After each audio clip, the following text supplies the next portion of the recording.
አሁን ያዙ ሊቀቁን ምሉ እነ ስኬል ገብሳ እነ ምንት ስትይና ቆርጦ ቀጥለቹ ምን ነው ኦሮሞን ተፈናቅሉ አላሉ ኢትዮጵያን ተፈናቅሉ አላሉ መስጊድ አታጥፉ አላሉ ቤተክርስቲያን አታቃጥሉ አላሉ ለምን ኢሳያስ አፈወርቅ እንዳት ነው ምክንያቱም የኢሳያስ አፈወርቅና የወያኔ ምስጥር ኢትዮጵያን ማፍረስ ነው እንደ ጎርባች እሳቸው ኦሮሞ ስለሆኑ ብቻ ይሄ አገዛዙ ይሉታል እነሱ ደጋግመው ያለው ስርዓት ይሄ መንግስት የኦሮሞ መንግስት ተደርጎ የሚነገረው ነገርም አለ እዚህ በየሰፈሩ በየጫት ቤቱ በየምናምን በየስርቻው የሚወሩ ነገሮች አሉ ጃዋር እኮ ዘጭ አንድ ክፍል ውስጥ ቁጭ ብለ አስመራ አልደረሰች ግንቦት ሰባቶች አርበኞች እኮ ሞክሯል እንደ ሞክሯል ጃዋር እኮ አፍሪካ አልመጣችም ነፍሷን እንደዚህ ይዛ የነሱ ለስትሮ ጠራጊ እኮ ነው ልጆች የስንቱን ሴት እድል አጥፍቷል የስንቱን እንትን አድርጓል ለሴት ልጅ የመጀመሪያ ባል ድንግል ኤርትራ ብቻ ነው እነ ዳዊት ይፍሳል የሻቢያን ጉዳይ እንዲፈጽም በማስረጃ ልንገሪ ምስጥር ላምጣ ዳዊት ኤርትራ ውስጥ ሲቀበጥ የሻቢያን ጉዳይ ብቻ ሲፈጽም ኮከብ ቦንሳ ተሰጥቶት ነው ደልቶት ነው የሚኖረው ማስረጃ ልስጥ አብዲ ለከ ወያኔ ጀነራል ጋር ተመሳጥረው 1 ሚሊዮን ኦሮሞዎችን መስጊድ ቤተክርስቲያን ሲያፈናቅል ዳዊት ይፍሳ አንድ መግለጫ ነው ኦሮሞ ከርሲ ይበልጣል እነሱ ነው ኢትዮጵያዊ ኦሮሞ ነኝ እንዴ ወንድም ኦሮሞ ኢትዮጵያ አይደለም ነመለስና መለስ እና ጃዋር ግልብጦሽ ብሔሬ ነው ፈርስት ብሔሬ ነው ወርቅ መነሻዬ ብሔሬ ነው ወንድሙ አንተ ኢትዮጵያዊ አማራ ጉራጌ ትግሬ ስልጤ ነው ጃዋር እንሰል ጤና ባለሙያዎች ደሞዝ ይጨመርልናል ጥልቅ ብርቱካን የምትባል የሆነ ፖለቲካ ተነሳ ጥልቅ በቃ የማይገባበት ከዛ ተገኘ ቁጥር ውሾች ተሰብስበው አሁን እዚህ እንደ አሜሪካኖቹ ውሾች ለኛም ህክምና ምናምን ይደረግብል ጃዋር ይገባል ምን ማለት መሰለህ ሐረግ ነው ጃዋር ሐረግ ማለት ብቻውን መቆም አትችልም ኦሮሞ ከኢትዮጵያ ባይበልጥም ሁጅ ህዝብ ይህን ስም ሰጥቶ ኤሊ ዛሬ በእንጀራ አባቱ ነው እያደገ ያለ ደንበኞች አንተ ወያኔ ማታ ስትደበድበኝ ነበር ከፖሊስ ጋር እዚህ ዳኛ ልትሆነን ቻፓው ተውጣስል መልሶ አይሳደም ዛሬ በኦሮሞ ውስጥ 1 ከ2 ከመቶ የሚደግፈው የለም ከኢትዮጵያና ደግሞ ኦሮሞ ፈርት ያለ ስለ ኢትዮጵያ ማውራት አይችልም አንተ ቁጭል ስልክ ይጮሃል አይደል አልፎ ና ርዕስ እኮ ነው የምታጨው ገበሬ እኮ ነው ነጋዴ እኮ ነው ሽማግሌ እኮ ያሸማቃሉ ለወንበራቸው ክብር የላቸው እዚህ ሀገር ቤትም አንዳንድ ኢትዮጵያውያን በተሳሳተ መልክ የሚሄዱ አሉ በተለይ አሁን ካለው አስተዳደር ጋር አሁን ካለው የኢትዮጵያ መንግስት ጋር በተያያዘ በታሪክ አጋጣሚ ጠቅላይ ሚኒስትር አብይ ኦሮሞ ናቸው እሳቸው ኦሮሞ ስለሆኑ ብቻ ይሄ አገዛዙ ይሉታል እነሱ ደጋግመው ያለው ስርዓት ይሄ መንግስት የኦሮሞ መንግስት ተደርጎ የሚነገረው ነገርም አለ እዚህ በየሰፈሩ በየጫት ቤቱ በየምናምን በየስርቻው የሚወሩ ነገሮች አሉ ለነዚህ ሰዎች ምን ይመክሯቸዋል እስኪ እነዚህ ሰዎች አንደኛ ከራሱ ጋር ያልተግባባ ሰው ከሌላ ሰው ጋር ይግባባ ከራሱ ጋር ያልታረቀ ሰው ከሌላ ጋር አይታረቅ ከራስ መግባባት ማለት ራስን ማንበብ ራስን ማኔጅ ማድረግ ነው አእምሮን ሰከን ማድረግ ነው ከራስ ጋር መግባባት ማስረጃ ያስፈልጋል አንደኛ ሰው ሁሉ ተወልዶ እድሜ 18 ዓመት ሲደርስ ምንድነው የምትመኘው ወንድ ልጅ እንደ አባቱ መሆን ይፈልጋል ሴት ልጅ እንደ እናቷ መሆን ትፈልጋለች እንደ አባት ለመሆን ምን ታስፈልጋል ትዳር ትይዛለች ምን ይሉታል ፈረንጆች ወደ 51 አይነት ትዳር አይነቶች አሉ ወደ 1200 ገጽ የተጻፈ ያለ ቤተሰብ የአገር መሰረት ቤተሰብ ነው ማለት መልካም ትውልድ መልካም ዜጋ እንዲመጣ ቤተሰብ መልካም መሆን አለበት መልካም አባት መልካም እናት መልካም ልጆች ይፈጥራሉ እነዚህ ከራሱ ጋር ተግባባ ሲባል አንድ ልጅ 18 ዓመት ሲደርስ ገጠርም ከተማ እንደ ቤተሰቡ ራሱን መተካት ይፈልጋል ትዳር ይዛል ፍቅር ይፈጥራል ፍቅሩ ምንድነው ኮንሲስተንሲ ያለው ፍቅር ትዳር ማለት ነው እነዚህ አሁን ጠቅላይ ሚኒስትሩን በሆነም ባልሆነም በቀንም በሌሊትም በቀጀትም የሚቃረኑ ሰዎች ከራሳቸው ጋር ያልተግባቡ ከራሳቸው ጋር ያልታረቁ የነና የንተ ቤተሰብ አባትና እናታችን ኦሪንቴሽን ፋሚሊ ይሉታል ኦሪንቴሽን ፋሚሊ ማለት ቀጣዩን ቤተሰብ ለመመስረት ስራ የጀመረ ማለት ነው እናንተ ደግሞ ፕሮክሬሽን ፋሚሊ እንላለን አሁን አብይን የሚቃወሙት በአብዛኞቹ ቢታይ ወይ ትዳር ያላዙ ናቸው። በ20 ዓመትም በ70 ዓመት ልደቱ 64 63 ዓመታቸው ነው። ካሁን በኋላ አረጥ አይዝም። ሌላ ይቅር ዘሩን እኮ መተካት አልቻለም። አገር ይገነባሉ የሚለው መቼ ቤተሰብ ገነባ? ቤተሰብን የፖለቲካ ሳይንቲስቶች እነ ጀዋር እንደሚቀባጥሩ ሰው ሚጢጢ መንግስት ይሉታል። የትልቁ መንግስት መለማመጃ ኤክስፒሪየንስ ይሉታል፣ ኤክሰርሳይዝ ይሉታል። እንዴት ነው ልጁን የሚይዘው? እንዴት ነው ሚስትን የሚይዘው? ቤተሰቡ ምን ይመስላል? አሜሪካኖች ምርጫ ይሄ ነው። ወደ ትዳር ስትመጣ ሚስትን ነው ምስክር የሚያደርግ። ሚስት የለም ዩ አር ናቲንግ። ወደ እንትን አትመጣም፣ እድር አትመጣም። አብይን ውሰደው። የአብይ የመጀመሪያ ልጅ ኤደን ነው የምትባለው። እንደዚህ እርግጠኛ አይደለም አላውቃትም። በነጩ ቤተ መንግስት ውስጥ ኮምፒታንት ሆና ማስተር ተሰርታ ተቀጥራ ትሰራለች። ከሚሼል ኦባማ ጋር ፎቶግራፍ ተነስታለች።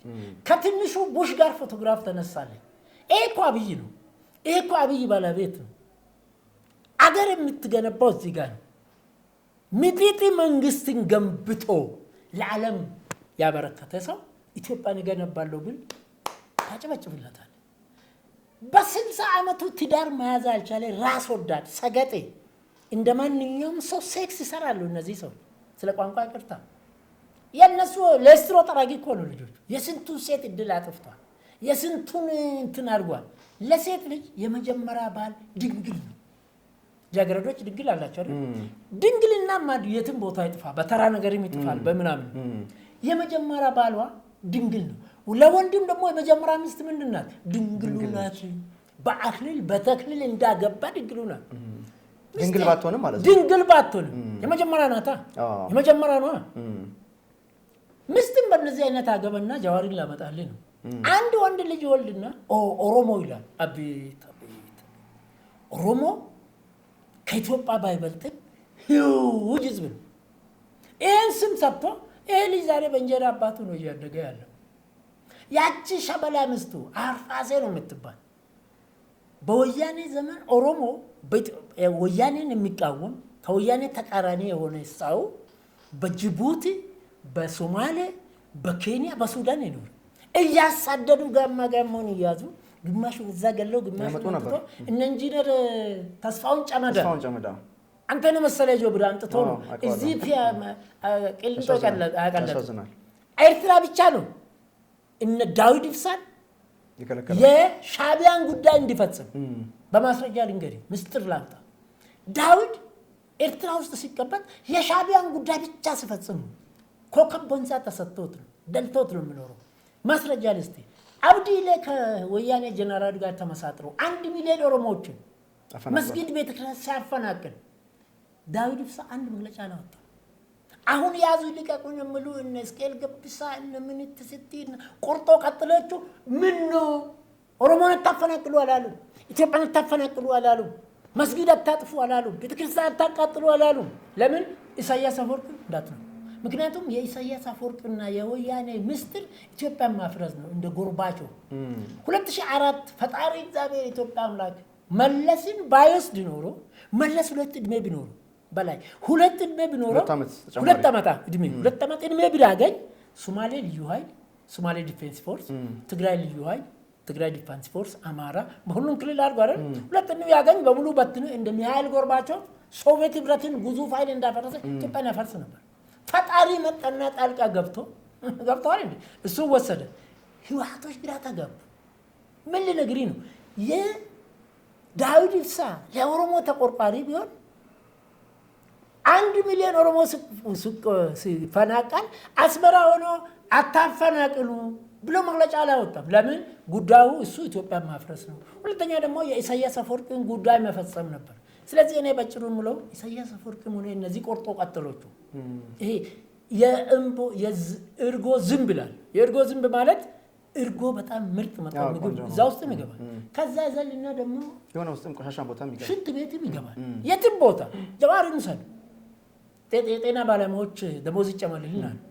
ጥልቅ ብርቱካን የምትባል የሆነ ፖለቲካ ተነሳ።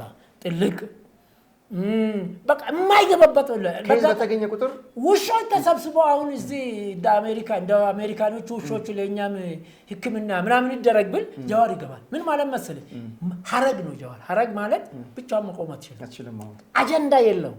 የእሱ ጓደኞች ይሄ ወያኔ ላይ ስትራቴጂስት የሚለው እኮ ነጭ ውሸት ነው። ሄኖክ ገቢሳ ዶክተር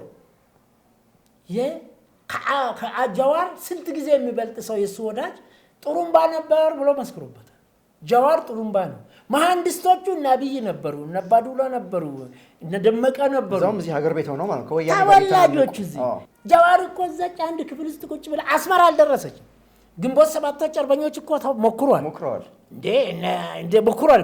ጀዋር እኮ አፍሪካ አልመጣችም። ነፍሷን እንደዚህ ይዛ አልጸጸትም። መጽሐፍ አንብባ አላነበብኩም። ፈልግ አንብብ። ኮፒ ማድረግ ከቻልክ ካልተጸጸተ እኔ እሱ አልተጸጸትም የሚል ነገር አይመቸኝም። መጽሐፉን አግኝቻለሁ። ጊዜ ያለኝ ነኝ። መጽሐፉን አግኝቻለሁ። መጽሐፉን የጻፍኩት ይላል በሁለት ምክንያት ነው። አንደኛ ከዚህ እስር ቤት በህይወት አልወጣም ብዬ ስለፈራ ተስፋ ቆርጦ ማለት ነው። የመጨረሻ ፈሪነት አይደለም። እኔ በንጉሱ ጊዜ ታስራለሁ፣ በደርግ ጊዜ ታስራለሁ። እግዚአብሔር ስጣት ወያኔ አላሰረችኝም። አንተ ብልጽግና ማስሮኛል። ብልጽግና ጥቂት ቀናቶች 19 ቀናቶች 20 ተስፋ አልቆረጥኩም። ብልጽግና ነው ያሰሩት ወይስ በዳኛ ስተት ነው? ቁጭ በሉ ዳኛ ቁጭ በሉ ዳኛ ነው እንጂ መጽሐፍ ይወጣል። ቀጣዩ ላይ የህወሓት ዳኞች ጅብ ዳኞች ነበሩ። ብልጦች ናቸው፣ ብልሃት ይችላል፣ ስማርት ናቸው፣ ፈሪዎች ናቸው። የተከበሩ ጠበቃ ወንድሙ ሳያሉ 12 ቁጥር ምስማር ይቀጠቅጡ። ይሄን ጅብ ዳኞች ብዬ ርዕስ ሰጥቼ ተጽፏል። ቁጭ በሉ ዳኛ። ቀጣዩ መጽሐፍ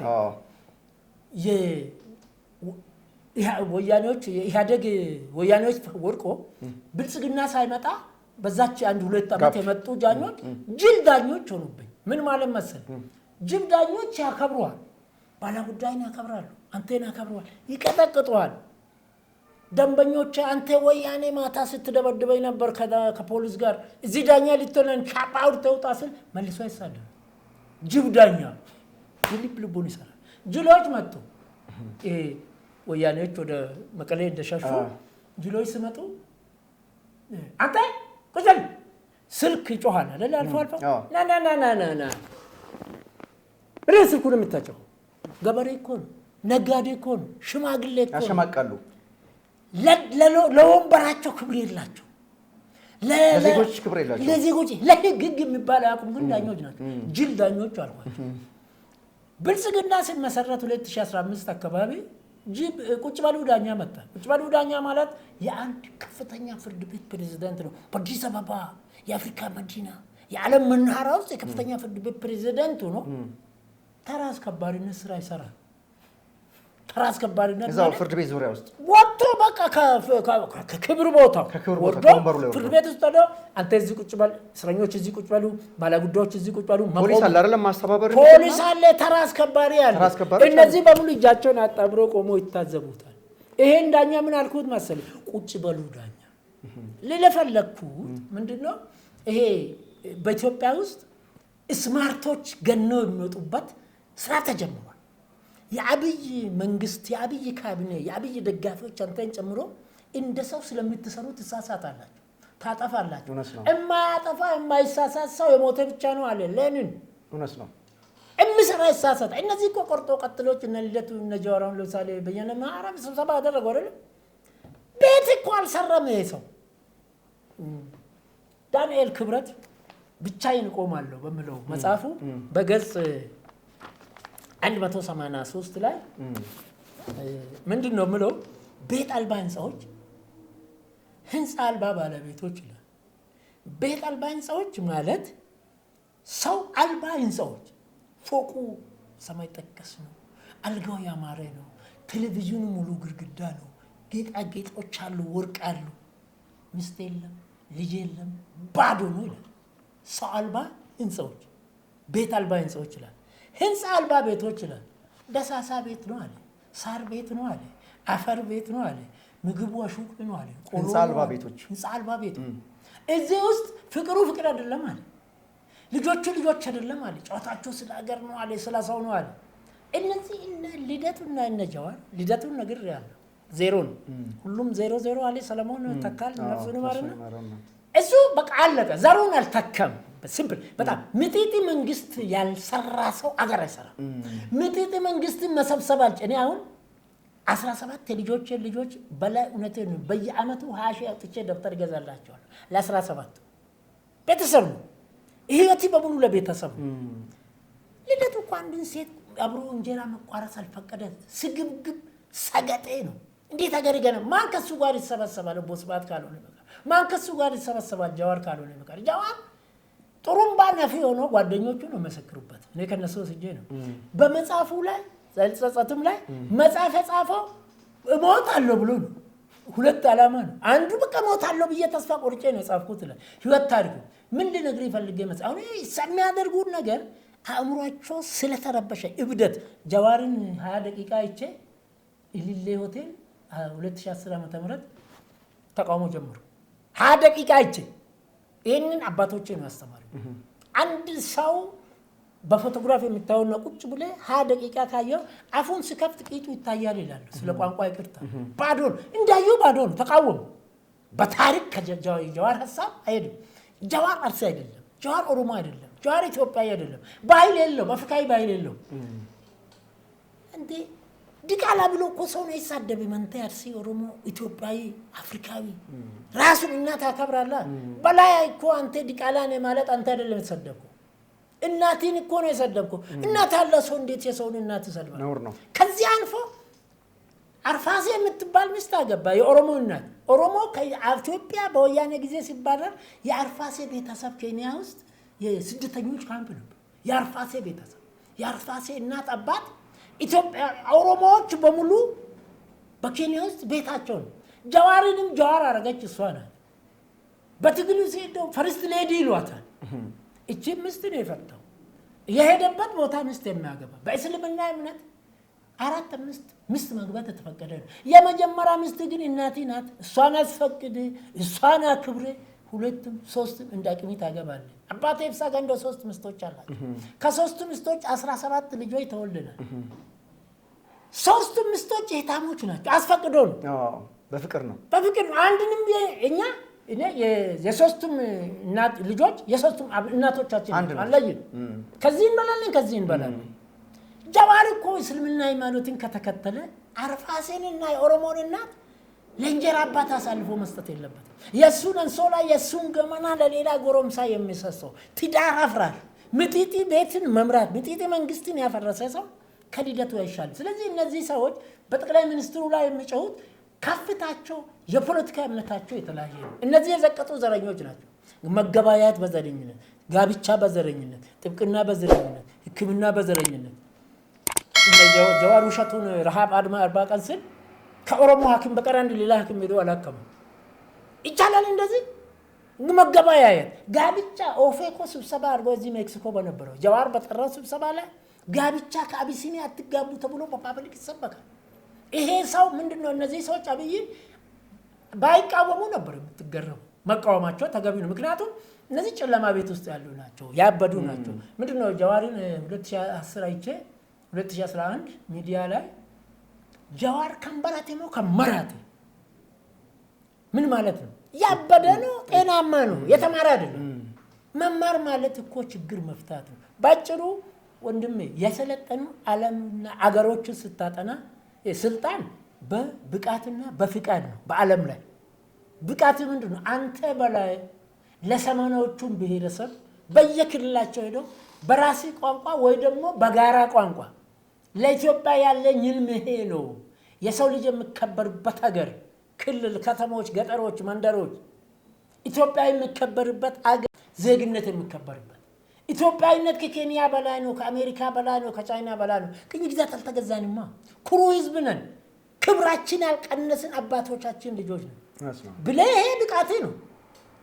ፍቃድ ደግሞ የመራጩ ነው። ሶማሌ ሄደ ስትቀዘቅዝ ሶማሌ ከመረጠ እሱ ፍቃድ ነው። ኦሮሞ ስለንክ ኦሮሞ አይመርጥም። እኔም በታሪክ ጀዋርና ጀዋር ቢጦችን አልመርጥም፣ አርሲዎችን አልመርጥም። እኔ ኦሮሞ አርሲ ነኝ እንጂ አርሲ ኦሮሞ አይደለም። ኦሮሞ ከአርሲ ይበልጣል። ኢትዮጵያዊ ኦሮሞ ነኝ እንጂ ወንድሞ ኦሮሞ ኢትዮጵያ አይደለም። እነ መለስ እና መለስ እነ ጀዋር ግልብጦች ብሔሬ ነው ፈርስት ብሔሬ ነው መነሻዬ ብሔሬ ነው። ወንድሙም አንተ ኢትዮጵያዊ አማራ፣ ጉራጌ፣ ትግሬ፣ ስልጤ ነህ። እኔ ፐርሰናሊ ኦሮሞ ኢትዮጵያዊ ኦሮሞ ነኝ እኔ። ኦሮሞ አርሲ ነኝ እኔ። አርሲው ጳኖሳ ነኝ እኔ። ጳኖሳ ማለት ትንሹ ጎሳዬ ነው። የተገላቢጦሽ እኮ አርሲ ውስጥ 445 ጎሳ አለ አይደል? ጳኖሳ አንደኛ ናት ካልኩ 400 ጎሳ ሊበላይ ነው ማለት ነው። ስለዚህ እኔ እነዚህ ሰዎች ከአብይ ጋር ተቃራኒ መሆናቸው የአብይ የፖለቲካ እምነት ሰው መሆን ነው፣ ርዕዮተ ዓለሙ ነው፣ አይዲዮሎጂ ነው። መደመር የማይገባቸው ሰዎች የመደመር ትርጉም የማይገባቸው ሰዎች የፖለቲካ ርዕዮተ ዓለም የሌላቸው ኮራጆች ኮርጆም ያን ኮረጃን በስራ ላይ ማዋላቸው በጭሩ ልንገሪ በጥቂት ቤተ መንግስት ሰርቶ የሚያፈርስ ሰው ኢትዮጵያን ሊገነባ አይችልም። ኦሮሚያን ሊገነባ አይችልም። አርሲን ሊገነባ አይችልም። አሁን አንድ ነገር ልንገሪ ጉጂ፣ ቦረና፣ አርሲ፣ ሜጫ ማለት ወለጋ ነው፣ ቱለማ፣ ሸዋ ይሄ ሁሉ እኮ የጋራ ባህሪ እንዳለ ነው። የግል ባህሪ አለ። አርሲ ካልቸራሊ ነሞሙ ድዴ ይሏል አርሲዎች። የኔና የጀዋር ቤተሰቦች አባቶቻችን አርሲ ናቸው። እናቶቻችን በአጋጣሚ ሸዋ ኦሮሞ ክርስቲያኖች ናቸው። ወደዛ ነው ልባል የኔና የጀዋር ቤተሰብ እንኳን በሃይማኖት የተለያየ ሆኖ ነው። የኔ አባት እስላም፣ የጀዋር አባት እስላም፣ እናቶቻችን ክርስቲያን ተጋቡ። ጀዋር ግን ስብሰባ ጠርቶ ተማርኩ ብሎ ከክርስቲያን ከአቢሲኒያ አትጋቡ ይላል። ምን የወረደ እኮ ማለት በግል ጉዳይ ነው። ቻይና ኢትዮጵያን እያገባ ነው። እንግሊዝ ኢትዮጵያን እያገባ ነው። አሜሪካ ኢትዮጵያን እያገባ ኢትዮጵያ ፈረንጅን እያገባ ነው። ኃይሌ ፊዳ ሚስታቸው እኮ ፈረንሳይ ናት አይደለም ነው። ሌላ ምን ነገር በኢትዮጵያ የፖለቲካ ታሪክ ኃይሌ ፊዳ ሚስት ነበረው፣ ነገደ ጎበዜ ሚስት ነበራቸው፣ ብርሃነ መስቀል ረዳ ሚስት ነበራቸው። ጀዋር እኮ አሁን የልጅነት ታሪክንና ትዳሬን የሚያለያስኩት ለኢትዮጵያ ሲታገል ውሸት ነው፣ ራስ ወዳድ ነው፣ ሰገጤ ነው፣ ስግብግብ ነው። ዳንኤል እንደገለጸው ባዶ ህንፃ ነው፣ ሎጅ አለው፣ ምን አለው፣ ምን ዋጋ ያለው ዘር የለው። በዚህ አጋጣሚ በላይ ትዳር ካላስክ በዚህ ሸበላይ ባካንዱ ሸበላ ሰጠህ። አሁን ያጣደፈ ትልቁ የአገር ሀብት አንተ ምንም ለአገር ልጅ ሰው አበርክት። አንድ ሰው ያ ሰው እኮ ጀነራል ይሆናል፣ ያ ሰው እኮ አብይ ይሆናል፣ ያ ሰው እኮ ዶክተር ይሆናል። አንድ ልጅ ሁለት ልጅ መውለድ ካልቻልክስ አሳድግ። አሁን አንዱን ሸበላ ልጅ አምጥተህ የበላይ ልጅ ብለህ አሳድግ። በህግ ፊት አራገባና ወልዳለሁ 3 ልጅ አለው አይደል? አብይ 3 ሴቶች ልጆች አሉ፣ 4 ልጅ አለው። እግዚአብሔር ነው የሰጠው። ሚሊዮን ከአብይ ውጪ ምን ታውቃለች? ሚሊዮን አብይ አህመድ አሊ ይቀጥላል ዘር። የአብይ ፍሬ የአብይ የሚጢጢ መንግስት ውጤት በነጩ ቤተ መንግስት ውስጥ ዓለምን እያሽከረከረች ነው። ጀዋር እኮ ዘሩን ስሙን ማስቀጠል አልቻለም። ስለዚህ እኔ በጭሩ አብይ እስከዛሬ የሰራው በወርቅ ቀለም ተጽፎ ከአጼ ምኒልክ እኩልና በላይ እስካሁን በሰራው የሚመሰገን ይሆናል። የማይፈርሱ የኢትዮጵያ የሰላም ኖቤል ሽልማት ተሸላሚ እኮ በስንት ዓመቱ አብይ ተገኘ አይደለም? ወደፊት በ100 ዓመት ይገኛል። እነዚህ ቆርጦ ቀጥሎች ጀዋሪም በለው ልደቱም በለው ከዲር ለመንዴቡ ዳራን ለመንበበው ይላል ኦሮሞ። እድል አንድ ጊዜ ነው ይላል። እንጨትን ካነደርክ በኋላ አመድ ይሆናል አይደል? የአመድ ተመልሶ እንጨት ይሆናል አይሆንም። ስለዚህ እነዚህ ልደቱ በ97 ዓመተ ምህረት ማንዴላ ተባለ። ቅንጅትን ለወያኔዎች ሽጦ ሰርጎ ገብ ሆኖ ሸማቂ ሆኖ ካሰረ ተንሸራታይ ተባለ። ጀዋር ጥሩምባ ነፍቶ መጥቶ 2010 2011 ፖፑላር ሆነ። ወደ ተቀጠፈ ታወቀበት። ቀዳዳ ቂጡ ሆዱ ባዶ ሆኖ ታወቀ። ዛሬ በኦሮሞ ውስጥ 1% 2% የሚደግፈው የለም። ከኢትዮጵያዊነት ደግሞ ኦሮሞ ፈርስ ያለ ሰው ስለ ኢትዮጵያ ማውራት አይችልም።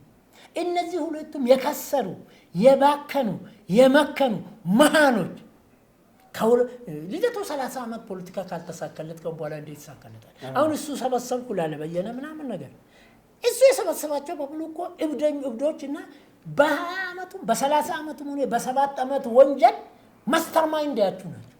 ቦስባት ያለበት ጀዋር አለበት። ከበቡሽ ተብሎ ተከቦ እኮ ስንት ሰው እሳትነት ከፈለ ሻሸመኔ ላይ በሱ ምክንያት። በዛ ላይ ደግሞ 1001 የሚያጸጽት በመጽሐፍ ውስጥ ደግሞ አንድ ቦታ ላይ ተጸጸቱ ብሎ ጽፏል። መጽሐፍ ውስጥ